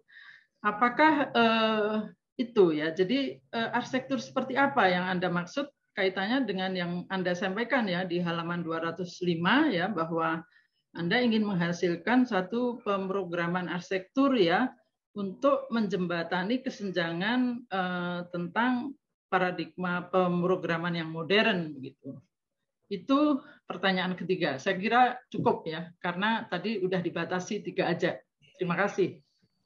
Makasih ya Bu Eli, sebenarnya tidak dibatasi. Saya cuma melihat itu adalah suatu tren. Sekarang tren COVID itu menurun, jadi ya menurun. Pak, tapi itu cukup kok untuk ini. Oke, jadi ada 3 pertanyaan Bu calon dokter ini.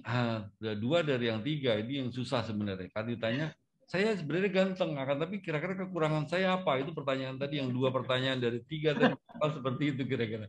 Saya persilakan untuk menjawab. Terima kasih Pak Dekan. Yang saya hormati Ibu Insinyur Eva Wani Elisa, MN PhD, perkenankan saya untuk menjawab pertanyaan atau sanggahan yang Ibu ajukan. Terkait dengan data, bagaimana data kemudian mengalami reduksi dalam penyampaian yang saya lakukan di dalam penelitian ini dan kemudian dilaporkan sebagai bentuk disertasi. Saya melihat bahwa hal tersebut memang saya sadari adanya reduksi dari adanya kemungkinan reduksi dari penelitian yang saya lakukan dan saya laporkan dalam disertasi tersebut. Meskipun demikian, saya mencoba menelusuri, jadi dari berbagai data yang ada, saya mencoba menelusuri bagaimana data-data tersebut dapat disandingkan satu sama lain. Jadi tidak hanya berupa data visual yang saya catat melalui visual notes atau kemudian melalui data pemetaan yang ada, berupa tracking GPS dari pola bergerak dan bersinggah mereka, tapi saya juga mencoba mengurangi reduksi yang ada dengan membandingkan dari hasil wawancara yang berkala yang saya lakukan dengan OSL tersebut. Saya menyadari bahwa mungkin terdapat detail-detail praktik spasial yang belum dapat saya rekam secara komplit, namun saya usahakan agar praktik spasial tersebut, khususnya terkait dengan pencarian pangan, dapat direpresentasikan dengan cukup lengkap dalam penelitian ini. Terkait dengan wawancara transkrip yang saya coba lakukan, memang dalam hal ini saya berkomunikasi dengan saya berkomunikasi dengan anggota keluarga Pak Bako di Air Bingkai, khususnya dengan 3 anaknya yang bisa berbahasa Indonesia dengan lancar dan kemudian dapat kemudian menangkap pertanyaan dan berdiskusi secara lama. Dalam hal ini saya mencoba melakukan diskusi tersebut sepanjang 1 tahun, tidak hanya untuk menangkap dinamika alam apa saja yang terjadi yang kemudian mereka bisa ceritakan, tapi juga untuk mengecek kebenaran atau mengklarifikasi informasi yang disampaikan dari satu responden dengan responden lain. Tentunya bagian ini memang terdapat kendala, beberapa istilah-istilah yang mungkin familiar dalam bahasa Melayu dan tidak familiar di dalam bahasa Indonesia, seperti istilah penda, atau kemudian menyuluh, kemudian ada nos dan seterusnya. Nah ini saya coba jembatani dengan berulang kali menanyakan dalam berbagai kesempatan dan dengan beberapa responden untuk menemukan apakah itu benar yang dimaksud. Nah terkait dengan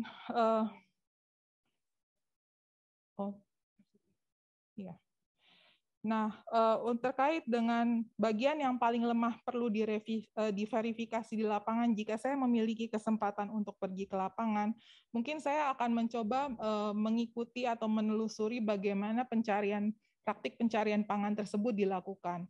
Seperti misalnya saya mendapat cerita bagaimana menombak dilakukan pada malam hari dan kondisi gelap, tidak ada lampu, dan kemudian saya mencoba memahami bagaimana kemudian mereka beroperasi untuk melihat, oke, itu ada ikan, itu ada sotong, dan seterusnya dengan bantuan cahaya yang sangat lemah. Nah, hal tersebut menjadi sangat menarik bagi saya, bagaimana si sampan berkajang itu dapat bermanuver di antara kedalaman yang berbeda. Dan tentunya ini juga menjadi menarik jika untuk ditelusuri bagaimana bentuk-bentuk arsitektur yang lain juga dapat dihadirkan secara temporari yang mungkin dalam hal ini belum saya representasikan secara lengkap. Kaitannya dengan arsitektur seperti apa yang saya maksudkan dalam disertasi ini, memang saya sebenarnya mencoba melihat bagaimana arsitektur itu menjadi bagian dari alam, dari sebuah ekosistem. Jadi saya tidak melihat arsitektur itu berdiri sendiri sebagai sesuatu yang absolut, tapi bagaimana arsitektur justru dapat mendukung kelestarian alam atau ekologi yang ada. Dalam diskusi yang berkembang sebenarnya sejak tahun 1960, ide-ide tersebut sudah bermunculan. Namun memang tidak semua arsitektur yang dihadirkan secara successful terjadi secara berkelanjutan. Menurut saya hal tersebut menjadi tantangan bagi kita atau bagi arsitek untuk dapat melihat bagaimana arsitektur itu tidak hanya hadir untuk dirinya sendiri, untuk manusia, tetapi justru bagi kelanjutan alam. Mungkin demikian jawaban yang dapat saya berikan. Terima kasih Bu Elisa. Bagaimana Bu Evawani Elisa Sensi? Mantap. Terima kasih Ibu Rini. Syukur alhamdulillah semua penanya atau penguji sudah bertanya, akan tapi masih tersisa 2, kopromotor sama promotor. Nah, tapi syaratnya kopromotor sama promotor ini boleh memberi tanggapan dan komentar, nggak boleh bertanya. Kalau bertanya kita uji aja lagi. Saya persilakan berikutnya kopromotor. Ini luar biasa ya, promotor yang luar biasa. Profesor Paramita Atmodiwiryo STM PhD untuk menyampaikan tanggapan dan komentar. Saya persilakan Prof. Mita. Ya, terima kasih Pak Dekan. Selamat pagi Bu Rini. Pertama-tama tentunya saya ingin menyampaikan satu kebanggaan ya untuk bisa mendampingi Bu Rini selama masa studi yang terbilang singkat, dan saya sendiri merasakan bagaimana penjelajahan intelektual yang terjadi dari Bu Rini dalam merumuskan temuan penelitiannya ini juga merupakan satu hal yang sangat menarik buat saya sendiri. Saya ingin memberikan satu komentar secara umum tentang penelitian yang telah dilakukan oleh Bu Rini, khususnya terkait tentang bagaimana di dalam penelitian ini operasi-operasi domestik yang dilihat secara makro maupun mikro ini bisa membawa kita pada pemahaman mengenai hubungan alam dan arsitektur. Jadi selama ini seringkali memang pada saat manakala kita bicara tentang hubungan alam dan arsitektur, itu seringkali secara umum kita pahami atau kebanyakan orang memahami, kebanyakan arsitek memahami arsitektur harus terkait dengan alam. Itu sebagai satu statement yang sangat generik. Namun di sini penelitian Bu Rini mencoba untuk mendalami lebih lanjut bagaimana sebetulnya hubungan tersebut dapat terjadi, dan tentunya mungkin hubungan antara alam dan arsitektur itu bisa terjadi dengan cara-cara yang sangat beragam, dan di sini yang ingin dicoba disampaikan adalah bagaimana hubungan itu terjadi manakala kondisi alamnya sendiri dilihat sebagai sesuatu yang beranimasi. Nah, kemudian hal yang ingin saya garis bawahi di dalam penelitian ini adalah tentang penelusuran yang dilakukan. Jadi memang kalau tadi di beberapa penguji juga memberikan komentar mengenai bagaimana sangat detail melakukan tracingan ya terhadap fenomena-fenomena yang terjadi di situ, praktek-praktek spasialnya. Jadi di balik saya melihat sebetulnya di balik setiap gambar, tadi ada gambar kompor, panci, wajan, yang semuanya ya barangkali itu banyak menjadi tanda tanya gitu ya. Kenapa sih harus digambar sedetail itu? Tapi justru di sini saya melihat barangkali itu adalah kekuatan, salah satu kekuatan dari penelitian ini. Bagaimana kemudian apa yang kita sebut sebagai praktek spasial, khususnya di sini praktek spasial domestik, itu dapat diungkap dengan melakukan penelusuran. Bila dalam social science kan seringkali disebutkan ada wawancara mendalam. Nah, di sini mungkin bukan wawancara mendalam, tetapi penelusuran spasialnya yang dilakukan secara mendalam, antara lain dengan menelusuri setiap tindakan, setiap objek, dan setiap kondisi-kondisi yang ada di situ. Nah, di sini saya juga melihat bahwa dengan penelusuran semacam ini, maka penelitian ini bisa memberikan kontribusi, ya, artinya berbagai relasi dapat terungkap dengan memahami operasi-operasi yang sangat mikro ini, kemudian berbagai strategi dan taktik itu juga dapat terungkap, dan yang lebih penting adalah bagaimana kemudian apa yang ditemukan di sini dapat dirangkum sebagai sebuah pengetahuan program. Nah, ini saya pikir satu kekuatan kedua dari disertasi yang disampaikan oleh Bu Rini.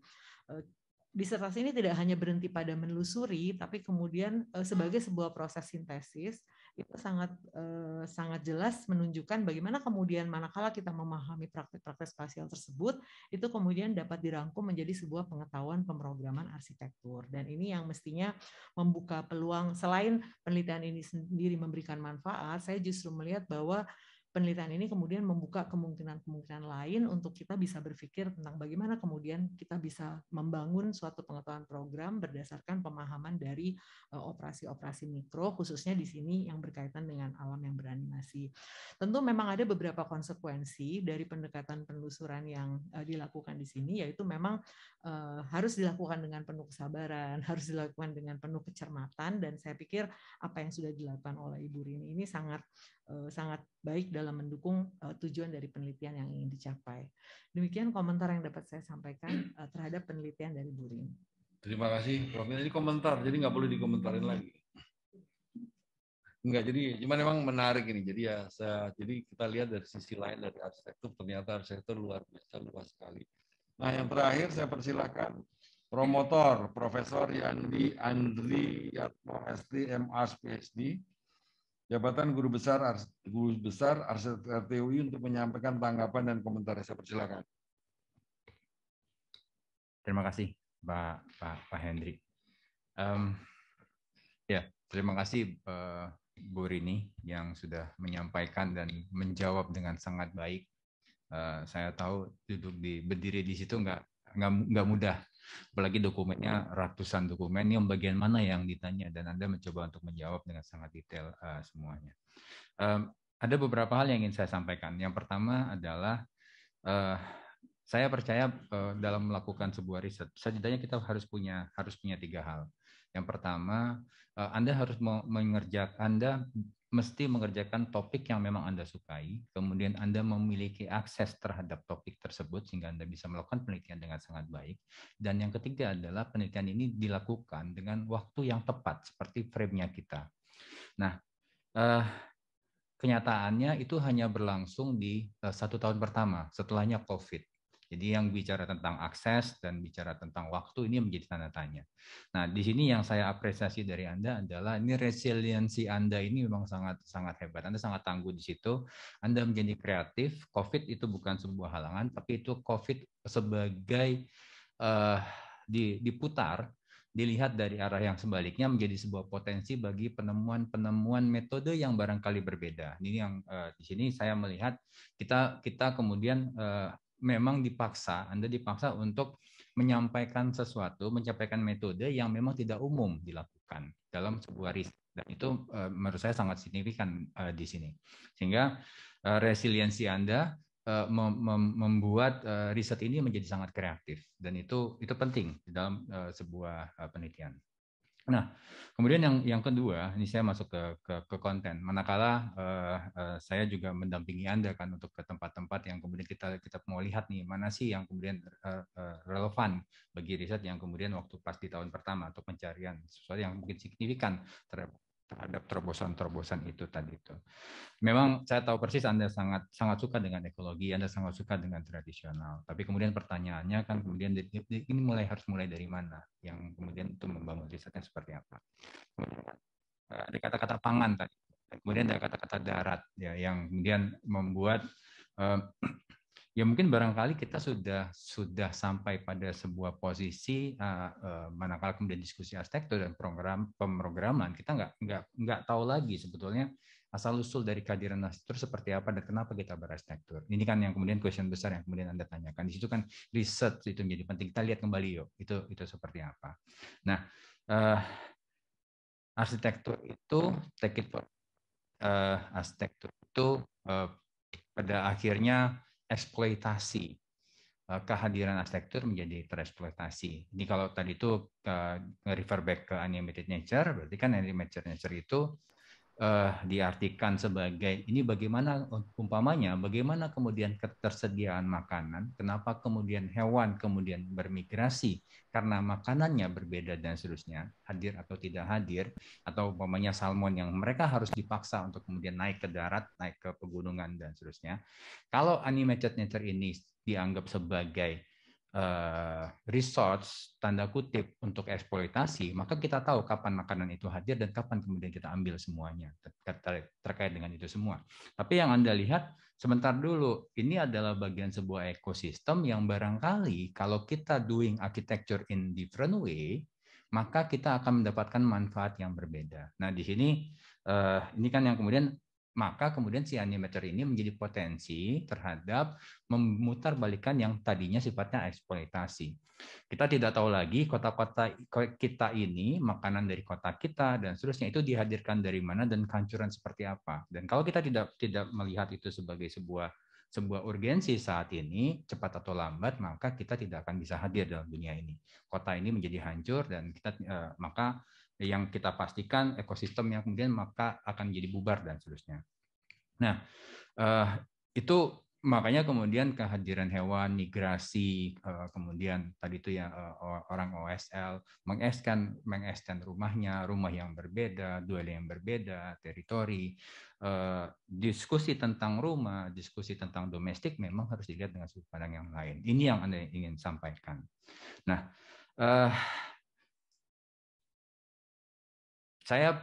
saya percaya di balik itu sebetulnya ada niat yang sangat baik yang kaitannya dengan cinta Ananda akan ekologi tadi itu. Memang bumi sebagai pusat kita hidup dan seterusnya memang harus dikembalikan, dan bumi itu menjadi tempat yang memang perlu kita perjuangkan untuk menjadi lebih baik. Nah, dengan demikian sebetulnya saya beranggapan disertasi ini dilakukan puitis, Bu Rini. Bu Rini melakukannya dengan sangat puitis, bahwasanya tidak ada yang lebih baik daripada memenangkan alam ini, tidak ada yang lebih baik daripada membuka kesempatan nature untuk kemudian hadir bersama kita. Dan itu sesungguhnya barangkali yang ingin Anda sampaikan dalam disertasi Anda. Terima kasih, Pak Dekan. Terima kasih, Prof. Yani. Mbak MC. Waktu habis, ujian telah selesai. Baik, tadi menarik komentar dari Prof. Yani. Anda berdiri di situ itu tidak mudah. Kalau Anda berdiri di situ tuh bikin yang saya karena saya kena HMP. Ujian telah berakhir, izinkanlah kami mengadakan sidang tertutup untuk melakukan penilaian, dan sidang kami skor 10 menit kali ya, 10 menit.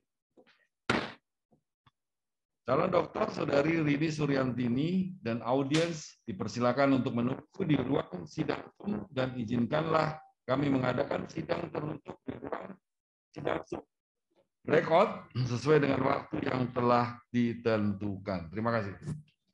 Ketua Sidang Promosi Doktor Fakultas Teknik Universitas Indonesia beserta tim penguji meninggalkan ruang sidang terbuka menuju ruang sidang tertutup. Calon dokter Saudari Rini Suryantini dipersilakan meninggalkan ruangan.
Hadirin yang kami hormati, ujian promosi doktor akan dilanjutkan kembali.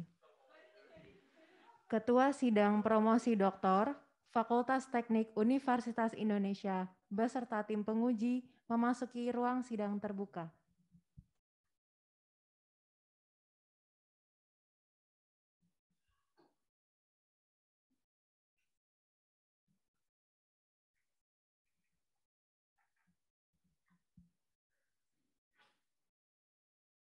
Calon Dr. Saudari Rini Suryantini bersiap untuk kelanjutan sidang terbuka.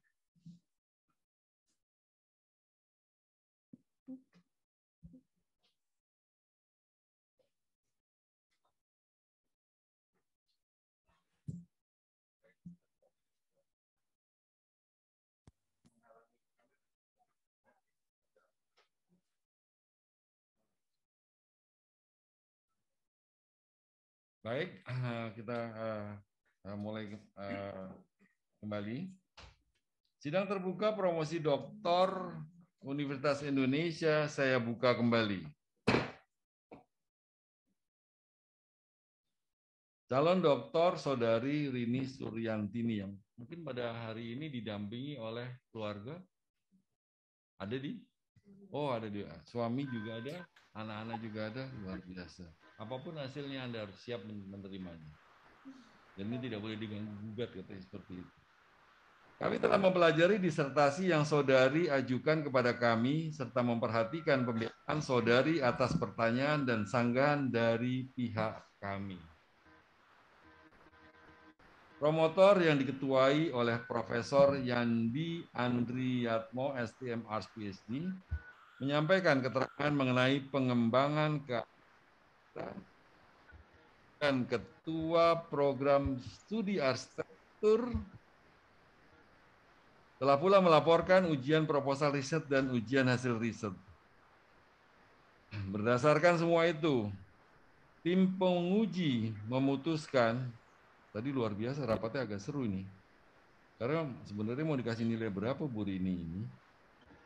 Tim penguji memutuskan untuk mengangkat saudari Rini Suryantini menjadi doktor dalam program studi arsitektur dengan yudisium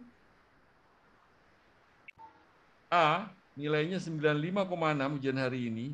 Ternyata setelah kita telusuri IPK Anda itu adalah 4. Dan Anda berhak menyandang predikat berdasarkan SK Rektor cum laude. Luar biasa, pencapaian yang sangat membanggakan. Selamat kepada Departemen Arsitektur FTUI. Kami ucapkan selamat kepada Dr. Rini Suryantini. Sebutnya Dr. Rini Suryantini. Kalau dipanggil Bu Dr. Rini Suryantini. Atas gelar yang saudari peroleh. Selanjutnya saya persilakan promotor untuk menyampaikan sambutannya. Silakan Prof. Yandi.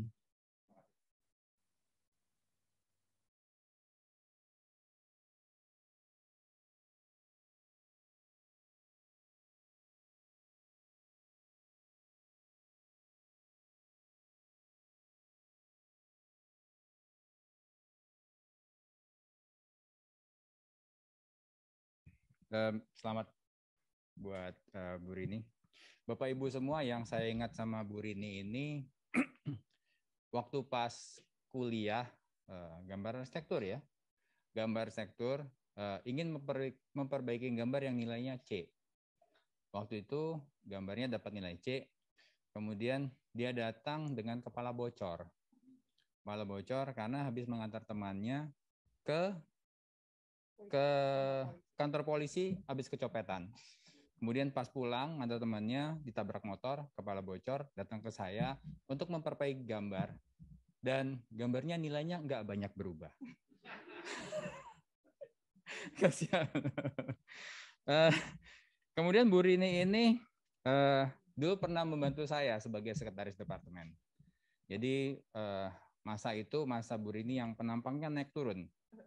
Jadi kayak yoyo. Jadi kapan sangat besar, kemudian sangat itu, dan sekarang sepertinya membesar kembali. Dari samping ya, kalau gitu ya. Mudah-mudahan ini artinya saya tahu persis Bu Rini orang yang sangat bekerja keras. orang yang sangat berdedikasi sama apa yang kemudian selalu menjadi tanggung jawabnya. Dan mudah-mudahan apa yang dilakukan oleh Bu Rini dan semua pengorbanan orang-orang yang sekitar Bu Rini, itu yang di belakang itu, orang-orang itu, Ibu kapan selesainya Ibu, dan seterusnya, itu kayak pertanyaan-pertanyaan seperti itu. Ya mudah-mudahan semuanya menjadi berkah. Dan segala usaha dan seterusnya mudah-mudahan memberikan kebaikan bagi semuanya, terutama dalam hal ini kaitannya dengan karir Bu Rini di dalam Departemen Arsitektur Universitas Indonesia. Dan saya tahu persis kontribusi Bu Rini mudah-mudahan sangat signifikan di kami, karena itu bagian yang penting bagi staff development di Universitas Indonesia. Nah, satu hal yang kemudian kita selalu sampaikan ke Bu Rini adalah teman-teman di dalam klaster, panggilannya sebenarnya bukan Bu Rini, panggilannya Big Sis. Panggilannya Big Sis, nilainya itu tadi tuh 4.0 sampai kemudian dipastikan hari ini. Jadi kalau misalnya meminjam istilah salah satu penulis alumni kita yang menulis tentang tipe IPK, Bu Rini ini IPK-nya itu Agung Podomoro. Jadi tower-tower semuanya. Jadi penuh dengan tower-tower paling tinggi yang kemudian dicapai oleh Bu Rini, dan mudah-mudahan itu jadi sampel bagi kita semua. Dan saya tahu persis itu bukan didapatkan dengan gampang, itu didapatkan dengan sangat sulit, dan itu saksinya ada beberapa orang yang di belakang sana, dan semuanya itu dilakukan dengan air mata dan seterusnya lah ya. Dan saya sangat bangga sama beliau karena juga diselesaikan dengan waktu yang sangat singkat, tepat waktu. Kalau to be precise, sebetulnya hari ini adalah hari yang ke-1052. Jadi hari ini adalah hari ke-1052. Jadi 3 tahun kurang 1 bulanan lah kira-kira seperti itu. Artinya sebagai promotor dan co-promotor kami sebenarnya sangat tenang dengan performa Bu Rini selama ini. Sekali lagi saya ucapkan terima kasih buat semua yang sudah ikut membantu proses dari Bu Rini. Ada Prof. Masran, Pak Toga, Bu Elisa, Pak Heri, Kak Kris, kemudian teman-teman Bu Rini yang saya tahu persis membantu dan mensupport, termasuk juga selamat buat keluarga besar dari Bu Rini. Mungkin saya sedikit izin Pak Dekan, Pak Ketua untuk memberikan sedikit waktu bagi Bu Rini untuk menyampaikan sesuatu. Silakan. Bu Rini. Please, Dr. Rini Suryantini, mohon maaf. Listnya agak panjang, mohon dapat bersabar. Saya geser kalau gitu. Iya, Bapak, makasih Bapak. Alhamdulillah saya panjatkan hadirat Allah yang Subhanahu wa taala sehingga saya bisa sampai pada ujung perjalanan ini. Bukan yang artinya bukan berhenti ya Pak Yandi ya. Artinya setelah ini saya akan lanjutkan lagi. Terima kasih saya ucapkan pada pimpinan FTUI dan jajarannya, khususnya Pak Hendri selaku dekan, Pak Nandi, Pak Jos yang mendukung saya. Iya Bapak, halo Pak. Pas Pak. Pak duduk. Udah. Ya walaupun membuat saya menangis, tapi alhamdulillah akhirnya saya bisa selesai pada fase ini Pak Nandi. Makasih banyak. Kemudian juga pada pimpinan departemen beserta stafnya dalam hal ini Pak Dahar dan Mas Joko selaku Kadep dan Sekdep yang memberikan dukungan sehingga saya bisa kuliah sekaligus sambil ngajar. Kemudian yang ketiga Pak Toga, Bu Elisa, Pak Heri, Kak Kris, termasuk Prof. Masran. Thank you for the valuable feedbacks during the exam. Yang keempat, kepada Bapak Ibu guru. Iya. Susah nih kebacanya soalnya. Oke. Pada Bapak Ibu guru, dosen saya di departemen, Bu Doti, Pak Emir, Pak Gun, Pak Sadili, Pak Goti, Bapak Ibu yang lain yang tidak sempat saya sebutkan satu persatu, yang selalu memberikan semangat pada saya. Boleh Maaf. Semangat, Pak. Oke, terus yang panjang maaf. Berikutnya adalah adik-adik, teman ekskursi yang mendukung saya untuk melengkapi data, khususnya tim ekskursi OSL, yaitu Hani, kemudian ada Talita, ada Shiva, ada Rania, Gina, dan seterusnya, juga Halda, dan juga ini saya sampaikan pada tim LDAF yang dipimpin oleh Pak Toga. Kemudian yang kelima, teman-teman S3 saya khususnya di klaster perancangan yang seru-seruan setiap saat, yang khususnya Sis Arnis, Bro Reza, Mas Ferry, Mas Redi, Vero, Bu Siwi, Mbak Ani, Maria, Olga, dan kawan-kawan lainnya.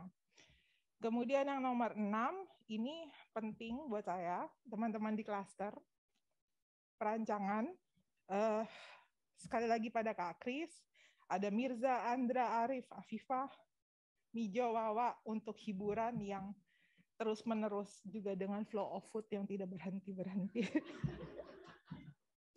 Itu masalahnya Pak, kenapa saya yoyo begini. Kemudian yang ketujuh, ini bukan berarti nggak penting ya, ini yang penting banget. Justru pada pentolan klaster dalam hal ini, senior saya di arsitektur sejak S1, dosen saya, promotor dan kopromotor saya, juga bos saya, Prof. Yandi dan Prof. Mita, Dynamic 2 yang selalu menginspirasi, mendorong saya untuk melakukan yang terbaik selama ini. Terima kasih Bapak dan Ibu. Terus, oh ya juga untuk kopi pembimbing, ini takut saya lupa soalnya. Saya dapat kopi pembimbing Pak dari beliau-beliau ini, dan tidak berhenti di situ, juga dapat share ilmu pengetahuan, termasuk waktu dan tenaga yang tercurah selama ini. Untungnya sabar Pak. Terus kemudian saya ucapkan terima kasih pada teman-teman saya yang selalu meramaikan hidup saya, antara lain angkatan 97, ini kayak penting banget ya, maaf. Dan yang terakhir sebenarnya support system saya, selama ini mendampingi saya tanpa batas, keluarga saya mulai dari suami saya, M. Guntur, Rana, dan Reka, yang selalu menemani perjalanan ini. Juga keluarga saya yang ada di Cipete, di Medan, di Cilenggang, sepupu saya di Depok, dan seterusnya. Mohon maaf jika saya tidak dapat menyebutkan semuanya, tapi saya sangat berterima kasih atas dukungan yang diberikan pada saya selama ini. Wassalamualaikum warahmatullahi wabarakatuh. Waalaikumsalam warahmatullahi wabarakatuh. Hadirin yang kami hormati, untuk diketahui bahwa Dr. Rini Suryantini adalah doktor ke-14 pada program studi arsitektur. Tahun ini akan ditutup dengan, masih ada 4 lagi ya Pak Dalhar ya. Nah, tadi Rini dikasih kesempatan. Boleh dong saya juga membacakan puisi karya saya. Boleh, Pak. Yang pastinya ini sesuai dengan Pantang Menyerah dari Bu Rini. Judulnya adalah Pantang Menyerah. Oh, gitu, Pak. Karya Henry D.S. Budiono, Puri Anggrek, 18 Februari 2021. Temaram senja penuh aura, pancar pentak perlahan meredup, menghantarkan kehangatan malam. Hari-hari penat berlalu, syarat karya penuh semangat. Ayun langkah tegap saat kerja bercucur keringat. Kejar asa, song-song, harapan mentari esok. Yakinlah kawan, kita pasti akan tambah hebat. Curahan bakat, ilmu keringat, air mata dan darahmu mengalir dalam kerja, karya, dan cipta. Mengabdi dalam sunyi dan gembita, mengabdi dengan suka dan cita, menjaga marwah Makara Universitas Indonesia dalam bakti terwujudnya Indonesia sejahtera. Selamat kepada Dr. Rini Suryantini. Selanjutnya kami persilakan kita berfoto bersama dari Dr. Rini Suryantini untuk hadir di sidang terbuka untuk foto bersama. Minta tolong atau ngaturnya gimana? Oh, penguji dan pembimbing terlebih dahulu. Oke. Bagaimana diatur? Silakan. Ayo.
Sekali lagi kami atas nama pimpinan Fakultas Teknik Universitas Indonesia menyampaikan ucapan selamat kepada Dr. Rini Suryantini atas gelar yang saudari peroleh. Dengan demikian ujian promosi doktor telah berhasil dilaksanakan dan dengan ini sidang terbuka promosi doktor Universitas Indonesia saya tutup.